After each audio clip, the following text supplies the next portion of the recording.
So this is my audience feedback vlog. First off, I'd like to point out the fact that our video at the start didn't meet the conventions and seemed a bit dull through from draft 1 to 3.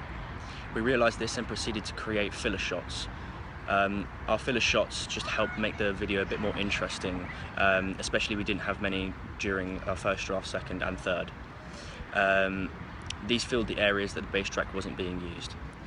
We applied the filler shots in Final Cut, where we furthered out editing by the use of graphic matching. Graphic matching for us was making a dance move match the background of another location. We decided to move the camera as well with what the artist was doing. For example, if the song lyric said up, the artist would move his hands up, so we had to choreograph that, and then the camera would move up as well. This gave us more dimension to our video and made it seem a lot more interesting, something that the audience definitely agreed with. This gave us a completely different feature, as I said, it's something that the audience really liked. We also created overlays to give our video a bit more vibrancy. At the start it was a bit dull and a bit boring, and the red overlays definitely helped, and it came with a consistent theme throughout the entirety of our 3 products. Another piece of feedback that we attained was the use of our props. For the first few drafts, our props weren't exactly conventional. Our props the costumes were fine. It was the car. We started off with a Ford KA, which is a very boring and grey car. The car, we managed to make a few links and upgrade the car to a BMW and a Ford Fiesta. These suited the conventions far better, as the cars seemed a lot more modern. The audience loved this change, and as it did suit the genre a lot better. Another improvement was the scenes of the underground and the club.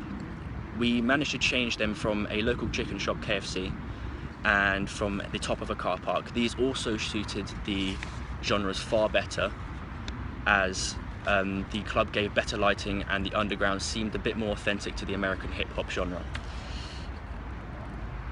We also managed to maintain one of our locations through from draft 1 to draft 4 and our final edit. This was a place that we called Faces. It was a graffiti wall which gave a very, very authentic American feel, and we managed to use it throughout the entire of our clips and everything that was recorded. I'd also like to point out that when we did record before, we also tried to use smoke bombs, but unfortunately the smoke bombs didn't seem to suit the genre as good as it should, so we decided to scratch that idea, and the audience agreed. We also managed to add screen pumps, screen flickers and screen shakes. This extended our boundaries to the video and became more interesting in editing, and it seemed to fit the conventions much more, something the audience agreed with and enjoyed. With the red backgrounds, or the red overlays, this kept a consistent theme throughout our 3 products, including the Digibacker magazine adverts, especially the underground location as well. The locations and colours and costumes were consistent and helped us create a brand identity. But through Photoshop and Final Cut we had to edit all of this, and we had to use layers in order to create the final products, but the layers gave us more scope to adjust everything that we needed to with.